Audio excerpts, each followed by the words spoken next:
looloo andi woon ñu dem élection législative tout seul. assemblée boobu suñ loxo la ne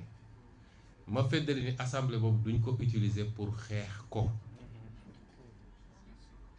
defuñu motion de censure lu dul ci condition yi bu njëkk bi moom mu commencé xeex bi parce que nag sénégalais yi ñoo jox kenn ku nekk cër bi nga yor et c'est une chance pour le Sénégal. Pour la première fois on a la possibilité d'appliquer la théorie qui veut que le pouvoir limite le pouvoir, arrête le pouvoir,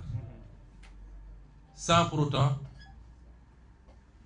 qu'il ne soit condamné ñoom à collaborer. loolu la Sénégalais yi def bi ñu àndee configuration bi nañu liggéey teg lépp yoon. constitution bu wax na lan mooy cëru ku nekk, loi yi wax nañ ko ku nekk na nekk ci li mu war a nekk et que les institutions dialoguent ñun loolu la ñu gëm. donc duñ utiliser loolu pour xeex lu dul moom moo jóg dal suñu kaw te door nañu nag de seen complot yi. ndax la ñu yóbbu conseil constitutionnel ña ko fa yóbbu ñoo njëkkoon déclaré ni c'est pas la compétence du conseil constitutionnel. loolu la conseil constitutionnel mus a wax fañ leen woowee ne leen dem leen déposer recours nous on gère le conseil constitutionnel ñun xam nañ ko la ñuy rumbandaat xam nañ ko. waaw yow 10 ans ngay complot contre nit dàq nga ko ci liggéeyam jiiñ nga ko lu ne dóor nga ko tëj nga ko kaso tere nga ko mu ne candidat ba tey jii mu jaar ba egsi fii ngeen bëgg a continuer complot ba kañ ba kañ. tout un système mobilisé parce que c'est les mêmes qui sont là toujours contre la même personne parce que dama woote lu bokkul ak seen intérêt te bokk na ci li ma gën a ragal ci gouvernement bi nekk naa 2 ans premier ministre li ma bloqué ci ay musiba su ma ko waxoon fi ngeen jaaxle. fi mu ne nii course lay doon bambu la ku nekk di essayer lok waaye l'Assemblée nationale veillera au grain autant que possible.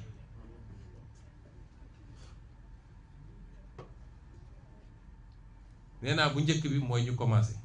te naa ci profité nag lancer un appel aux patriotes wax naa leen ni Pastef moo tax càkk bi dama bëgg ngeen ànd ak tey ak dal parce que léeg-léeg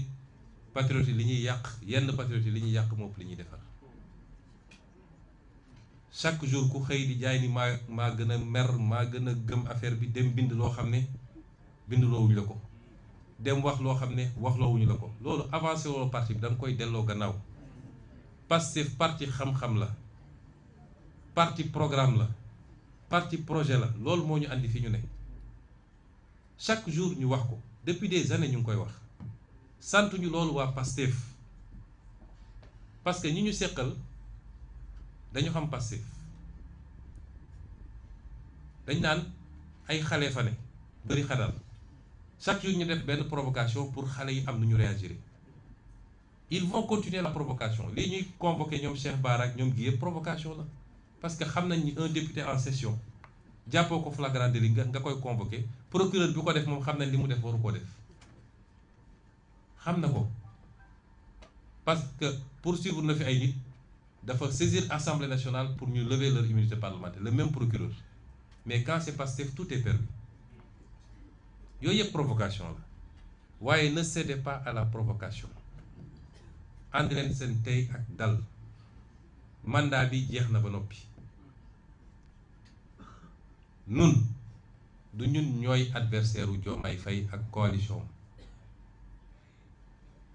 Diomaye Faye président Diomaye Faye ak gouvernement am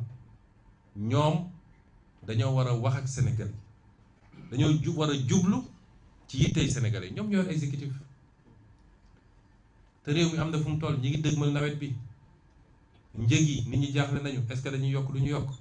yeneen ak yeneen paj meeg yooyu nañu jublu ci loolu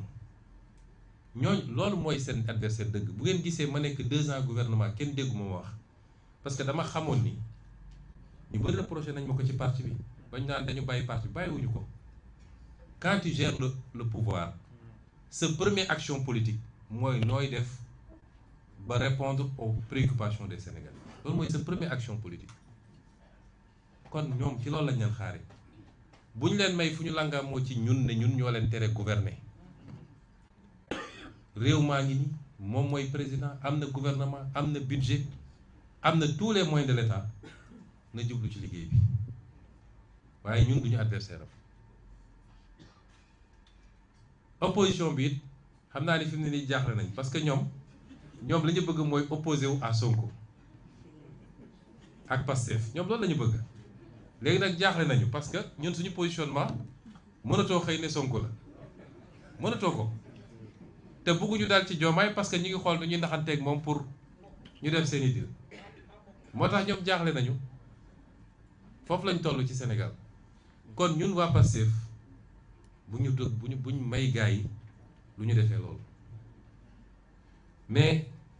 bu dee ñoom dañoo utiliser les moyens institutionnels et légaux yu ñu yor pour jubal ko ci ñun ne dañuy xeex ñu nit nañu utiliser les moyens institutionnels et légaux yu ñu yor répondre soo gisee may wax li Sénégalais yi laay waxal damay bañ ëllëg ñu ne instabilité am na te Pastef la du Pastef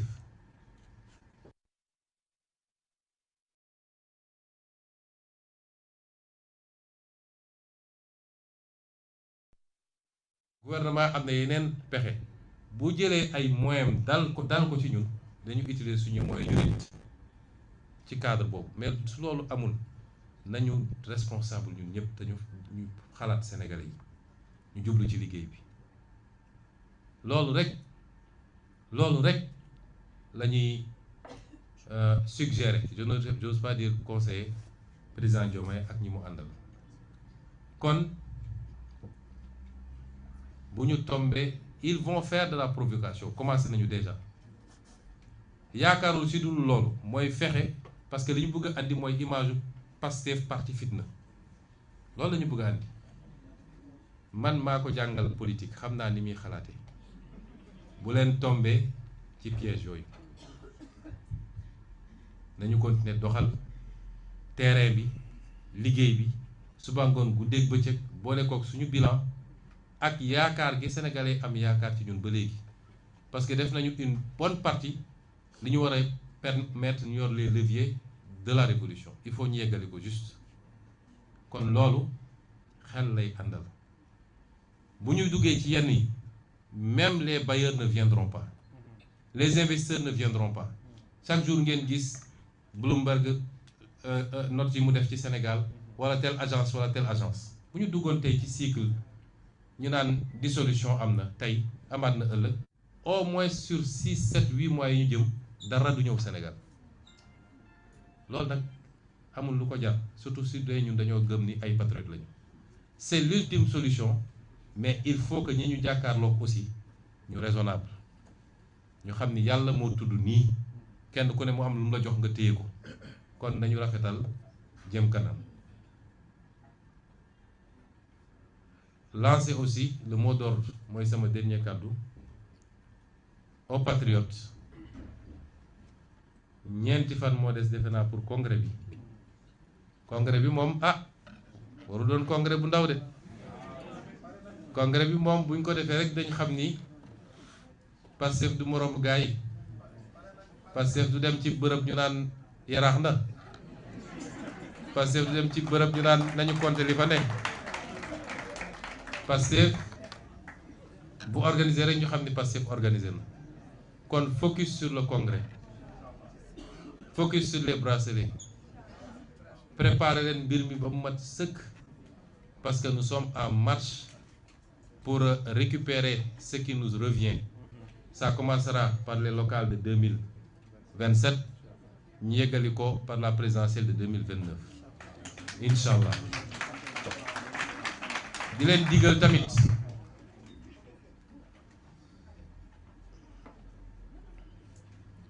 digal tamit Pastef est devenu le plus grand parti mais dafa war a continuer di màgg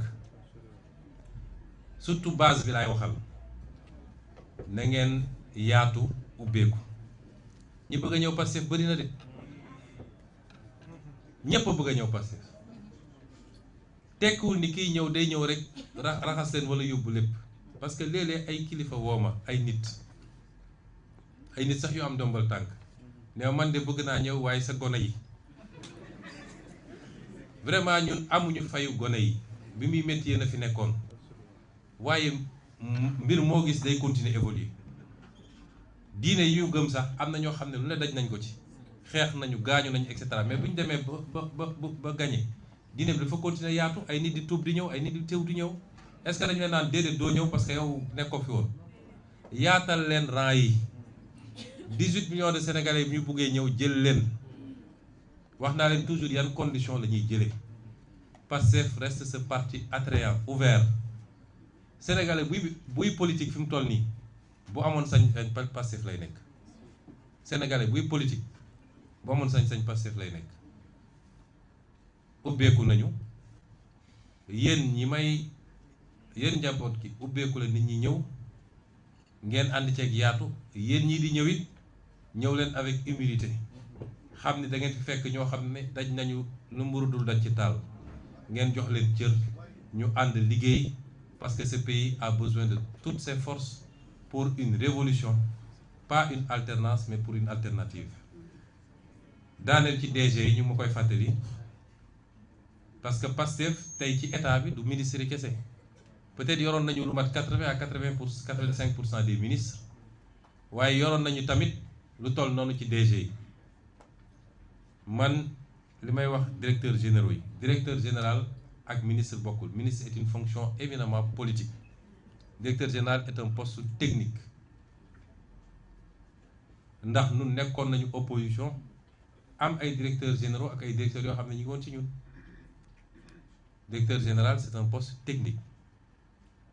li ma leen di wax mooy parti bi tënkul kenn ci sens bi wala sens bële directeur général boo xam ne jàpp na ni mënatul dem ngoram mayu ko wala amatul envie kenn mënu koo tere mu ne maa ngi dem bàyyi na waaye liñ koy sant ci cadre boobu mooy na ko def conformément ak lii intérêt réew mi na ko yëgal ki mu ko war a yëgal ba pare na toog téye poste bi di liggéey ba keroog ñu tànnal ko ku ko wuutu parce que réew mi warul taxaw ala kulli xaal waaye directeur général boo xam ne moom bëgg na continuer liggéey bi te yàqul dara ci appartenance politique am bu liggéey ba liggéey bi jeex mu dem defi li muy def ci activité politique am ba borom mut mbaa mott jàpp ni faw mu dem kooku na toog fi mu ne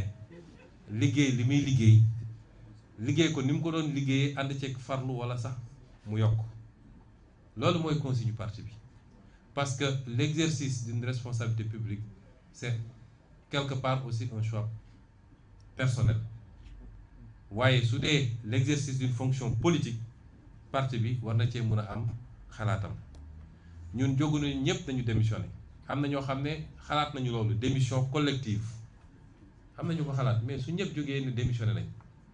ñun ñoo yor presque poste yi gën a stratégique ci direction générale mais réew mi day taxaw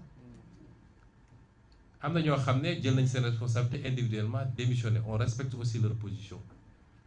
parce que ni ma mënee lim féliciter ministre yi fi nekk noonu laa mën a féliciter ñeneen ñi nga xam ne jël nañ seen responsabilité bu ci mujjee rek mooy ministre conseiller aux affaires juridiques du président nga xam ne jël na responsabilité am ne moom mënatu faa toog kon loolu mooy position parti bi sur les ministères.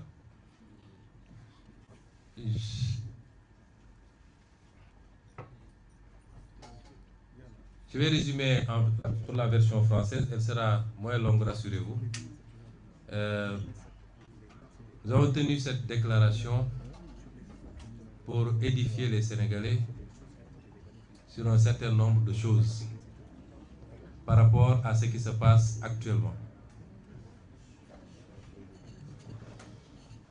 Comme vous l'avez suivi, il y a eu une évolution politique notable ces derniers jours. Le vendredi,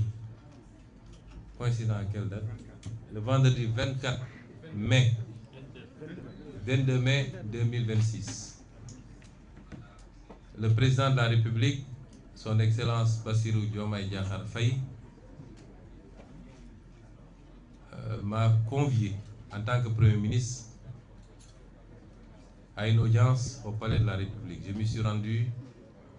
aux environs de 16 heures. Nous avons échangé et il a exprimé son souhait de mettre un terme à notre collaboration puisqu'il considérait qu'un certain nombre des positions que j'avais prises ces derniers temps